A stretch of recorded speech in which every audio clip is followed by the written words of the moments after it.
hari ini gue mau ngobrol tentang masalah percintaan nih sama satu cewek. Cewek ini tuh punya punya story-story yang asik kayaknya untuk diceritain gitu, buat berbagi juga gitu. Karena semua orang pasti ngalamin yang namanya cinta. Ya, hari ini ada Dita. Halo Dita. Halo, Duki. Apa kabar nih? Baik dong. Ini Dit, mau nanya-nanya aja sih, mau ngobrol-ngobrol santai gitu maksudnya nih hari ini. Terima kasih ya sudah meluangkan waktunya untuk ngobrol santai aja via Zoom. Iya, sama-sama. Aku juga makasih loh. Kan kayak siapa sih yang nggak pernah ngalamin yang namanya jatuh cinta? Semua orang pasti pernah ngalamin jatuh cinta. Terus juga orang yang pernah ngalamin juga yang namanya sakit hati. Pasang surut hubungan cinta juga semua orang pasti ngalamin gitu. Kan menurut gue ini menarik kayak seru juga nih gitu. Karena tiap orang beda-beda cerita ya. Masalah cinta dan masing-masing gitu. Nah, menurut lu Benar banget. cinta itu apa sih, Dit, definisi menurut lu? Cinta, aduh. Definisi cinta menurut gue, oke, cinta ya. Ketika kita bisa merelakan seseorang yang kita cintai tidak bersama kita, itu cinta sejati menurut gue. Gitu. Itu sih sama cinta itu, iya ya kalau gue ya. Cinta itu adalah love is sacrifice. Jadi cinta adalah pengorbanan. Jadi ketika lo udah berkorban sama seseorang, berarti lo tuh cinta. Berarti lo full attention. Berarti lo emang kasih sepenuhnya waktu lo dan semuanya itu ke orang itu. Gitu. Itu sih. Gue cinta. Iya, kan tadi lu ngomong tadi lu ngomong cinta itu berkorban, bener ya? Nah, seberapa besar pengorbanan lu yang pernah lu lakuin untuk seseorang yang lu pernah lu cintain? Waduh. Kita yang ngomongin pengorbanan nih. Kalau pengorbanan sih gue lebih ke pernah berkorban full itu full waktu gue gitu. Full waktu gue, terus gue pernah ngerasa kayaknya gue udah ngepol nih gitu. Kayaknya gue ini kasih semua nih buat orang ini nih. Yeah. Gue lebih ke waktu sih. Tenaga nggak begitu. Nah, pernah gak sih lu suka sama cowok duluan, terus tapi lu malu gitu? Suka sama cowok duluan pasti semua orang pernah ngerasain itu ya. Dan gue tipikal orang yang suka dan berani juga nyatain gitu. Itu gue. Nah, kan kebanyakan orang yang kayak kan kebanyakan orang juga, terutama cewek ya. Ngapain sih lu? Gengsi, masa cewek duluan, di mana-mana laki duluan lah gitu. Nah, itu menurut lu gimana pandangan itu? Kalau di Indonesia sendiri mungkin masih bukan tabu, tapi lebih kayak jarang dan takut untuk mulai duluan. Kalau gue tipikal yang berani sih anaknya. Gue tipikal anaknya berani. Jadi ketika gue misalkan suka nih sama lu, gue bakal berani flirting lu dulu. Cuman gue punya batas gitu. Gue punya batas kayak, lu boleh naksir dulu, lu boleh pepet dulu, tapi lu tetap punya batas gitu. Mungkin lu cuman kasih kayak perhatian, kecil-kecilan aja. Cuman jangan too much. Ketika lu too much, yang namanya semua yang namanya too much itu nggak bagus gitu. Jadi kalau misalkan lu suka sama seseorang, ya lu nggak apa-apa nyatain, cuman pakai etika, cuman punya batas. Jangan pengen jangan seolah-olah lu pengen dikejar gitu. Lu kasih aja, nih gue suka sama lu. Perkara lu suka apa nggak sama gue itu urusan lu, tapi gue udah nyatain dan gue udah jujur sama diri gue sendiri kalau gue suka sama lu. Gitu. Nah, gitu sih. Itu kan tadi lu ngomong lu pernah ya suka duluan sama cowok. Lu pernah gak kayak langkah-langkah apa sih kalau cewek nih? Kan menurut pandangan cewek ya, gue nanya ya. Langkah-langkah biasanya tuh cewek ngapain duluan sih? Misalkan, wah gue suka nih sama cowok. Terus lu berani kan orangnya, terus langkah apa yang lu ambil untuk biar cowok itu tahu gitu? Sebenarnya kalau langkah apa sih itu kita harus kenal karakter sama cowok yang kita taksir dulu nih, yang kita incer gitu. Kalau misalkan dia punya apa ya? Misalkan dia punya satu apa sih gue bilangnya? Dia punya satu kesukaan, ya kan? Atau mungkin dia lebih ke dia suka apa sih? Lu harus tahu dulu gitu. Dia suka apa, atau dia cenderung ngelakuin sesuatu apa gitu. Nah, begitu lu tahu kesukaan dia atau dia suka ngelakuin apa gitu, lu mainin di situ, lu tanya, lu mau nggak mau, yang namanya cewek deketin cowok sama halnya kayak cowok deketin cewek, pasti lu juga kepoin dia dulu kan, apa sih yang nggak dia suka, apa sih yang dia suka gitu kan, karena buat apa, buat obrolan terus ngalir, bener nggak? Nah, ketika lu udah dapetin oh dia gitaris, lu cari gitaris yang menurut lo kira-kira lu juga ngerti dikit lah, minimal dikit aja, di situ lu mainin kayak gimana sih, kamu tau nggak sih Kobe Bryant nggak sih? Oh ya, gue tuh tahu aja. Kurt Cobain. Ya itu namanya gue sotoy. Ya Allah, sotoy banget. Ya itulah pokoknya. Intinya, kalau lu udah megang satu kesukaan dari cowok itu, lu mainin di situ. Lu nggak apa-apa tanya soal gimana dia, tapi jangan kelihatan interogasi. Mainin aja kayak tanya, lu juga pengen tahu kan, tanya. Mau nggak mau lu harus jadi balance gitu, lu harus berani equal, sama gitu, nggak sama-sama banget, setidaknya sedikit lah, gitu, jadi obrolan ngalir, gitu sih gue. Nah, cari apa yang dia suka. Pertama kali yang lu ngelakuin itu kapan? Kayak, wah gue suka sama cowok nih, gue coba maju duluan lah. Bentar. Saking banyaknya ya. Yang gue enggak. Maksudnya kalau gue ya, gue yang suka, karena belakangan ini gue yang disuka, ya iya. Iya. Terus. Kalau yang waktu itu gue yang suka, kayaknya waktu kuliah. Waktu kuliah tuh, jadi itu kakak kelas gue, jadi kayak 3 tahun gitu di bawah gue, di atas gue, gimana sih? 3 tahun di atas gue.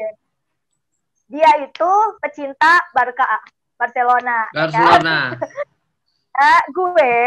Gue anak Chelsea, maksudnya gue suka Chelsea, cuman nggak terlalu karena gue perempuan, gue tahu porsinya gitu. Ya sekedar aja. Nah, pada saat ada Piala Dunia ya waktu itu, wah ini anak Barca banget nih, Sules kan kalau nggak salah, Sules ya kalau nggak salah, penggemar Sules. Nah, gue tanya tuh kayak sama dia kayak, dari Barca selain siapa namanya, Messi, captainnya tuh, selain Messi, ada yang kamu suka nggak, saya tuh kenapa sih kamu suka itu, terus kamu kalau misalkan kebetulan dia lagi suka futsal kan, terus kalau futsal kamu tuh bagian apa? Nah di situ tuh mainin tuh di situ, aku suka gitu. Jangan pernah malu tanya kenapa kamu suka gitu. Nah di situ tuh biasanya obrolan akan ngalir gitu. Nah gue biasanya sih ngomongnya ke situ tuh kayak, katanya kamu anak ini ya gitu. Terus oh ya di Barca siapa yang paling kamu suka gitu. Ya speak aja gitu.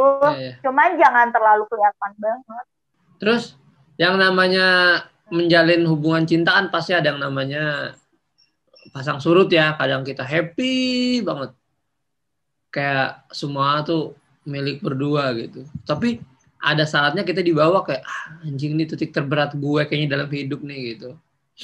Nah itu pernah gak lu kayak mengalami pacaran yang menurut lu bener-bener kayak ini menguras kehidupan gue banget nih gitu, yang toxic banget menurut lu gitu? Honestly, aku pernah di hubungan toxic ya, kalau kamu bilangin itu toxic, aku pernah di hubungan toxic itu 3 years ago, kayak 3 tahun yang lalu deh. Dan itu tuh kayak toxic tuh benar-benar pikiran, tenaga, semua itu diambil sama partner kita ya.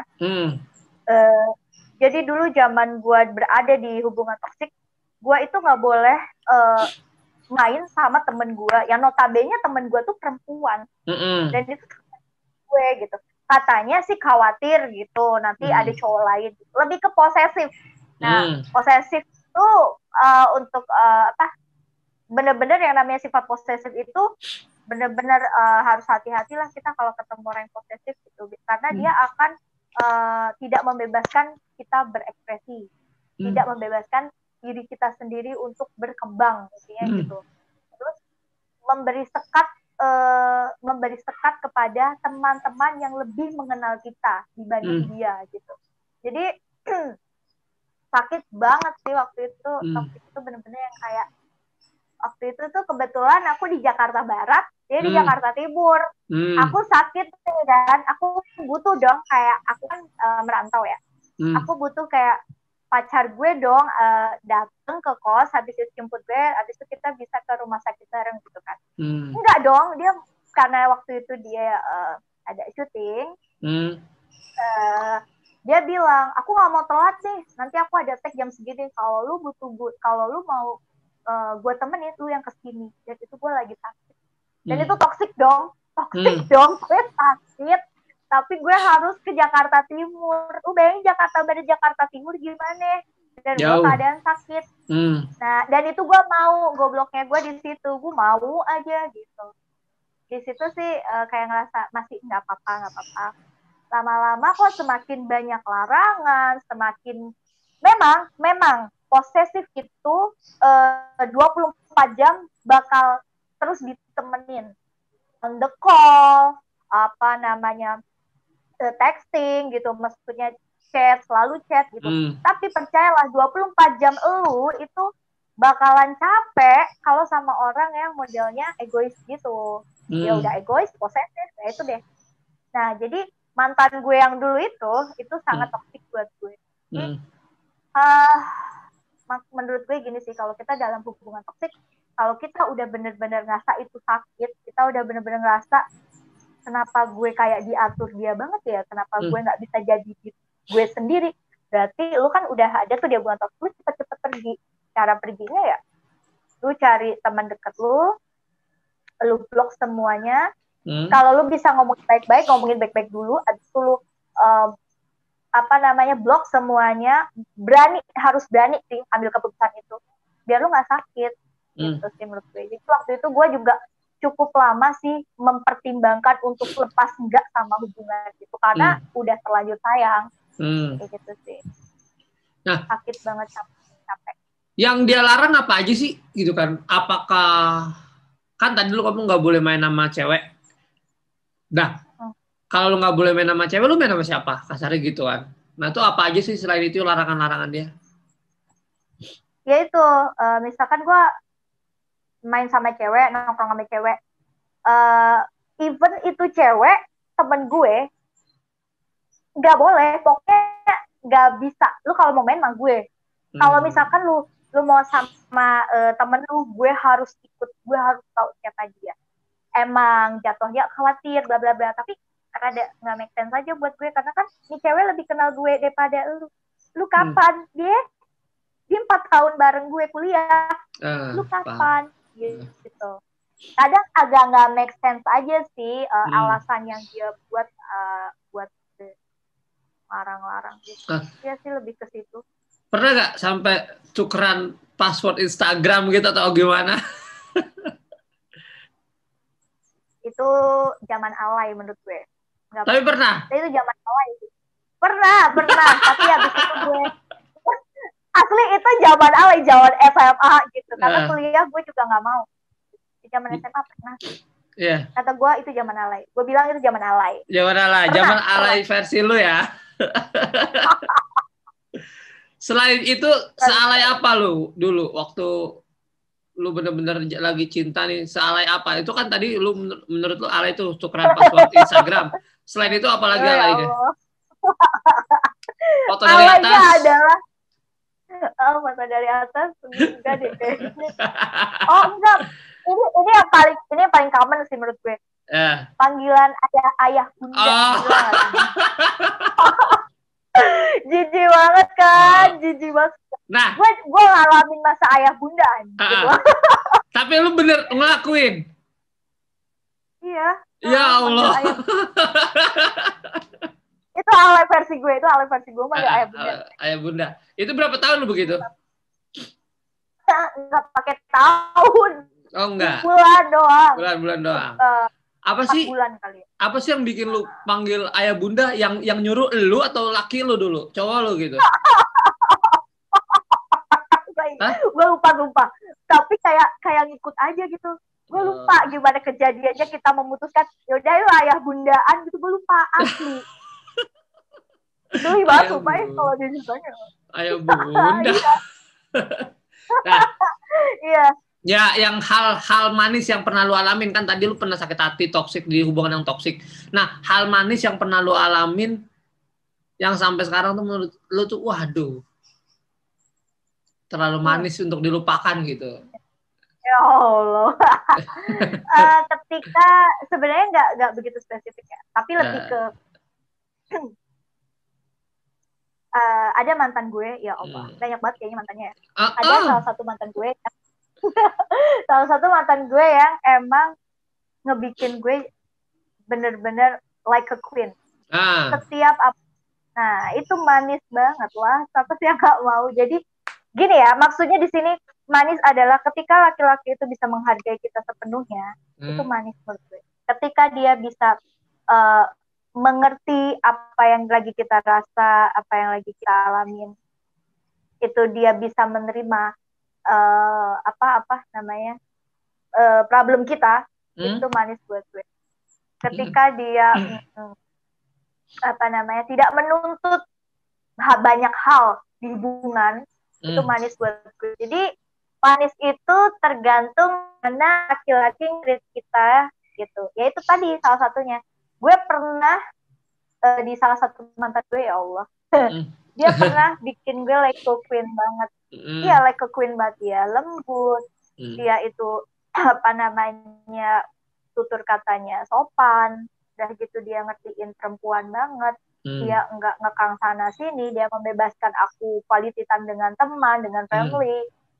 Terus juga aku juga melakukan hal seperti itu. Nah, itu yang harus dicatat ya. Ketika kita mau dijadikan like a queen, ya kita jadikan dia raja dong. Oke. Nice quotes. Jadi imbang. Benar. Jadi imbang kan? Benar, saling mengerti. Iya, itulah kuncinya manis-manisan. Kata gue mah, romantis itu kita yang buat. Happiness itu kita yang buat. Gitu loh. Jadi ketika lu pengen diperlakukan manis, ya perlakukan dulu, iya. Gak usah manis-manis banget. Intinya kayak lu bisa menghargai dia, lu bisa ngerti kalau dia kerja itu capek, ya lu gak usah ngajak dia nonton kalau pengen nonton. Jadi ketika pasangan lu itu bisa menghargai lo, ya insya Allah kalian bisa saling menghargai. Pokoknya saling menghargai deh. Itu penting ya. Kalau romantis kan itu banget, parah. Respect each other gitu. Itu sangat. Terus juga apa ya? Kan gue